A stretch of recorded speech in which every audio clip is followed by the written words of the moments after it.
Dans les profondeurs de Kinshasa, quand la ville s'endort sous un voile de mystère, une réalité invisible s'éveille. Un combat spirituel intense fait rage.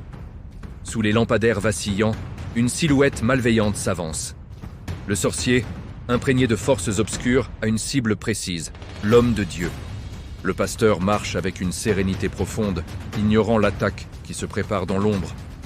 Celui qui demeure sous l'abri du Très-Haut ne craint rien. Le sorcier commence son incantation. Des fumées noires et toxiques s'échappent de ses mains, cherchant à envelopper l'homme de foi dans un piège mortel. Mais soudain, une explosion de lumière dorée déchire les ténèbres. La protection divine se manifeste avec une puissance que l'ombre ne peut supporter. L'ange de Dieu apparaît, majestueux et terrible pour ses ennemis. Son épée flamboyante dresse un rempart infranchissable entre le mal et le juste. Terrifié par cette gloire céleste, le sorcier recule. Ses maléfices sont brisés. Vaincu, il cherche une autre voie pour assouvir sa vengeance nocturne.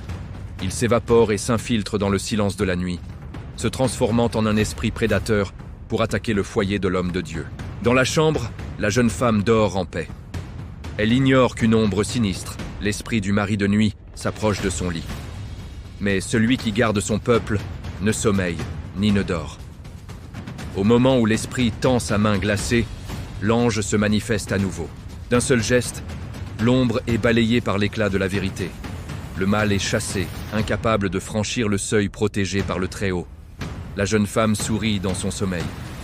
Aucun malheur ne t'arrivera, aucun fléau n'approchera de ta tente, car Dieu veille sur les siens.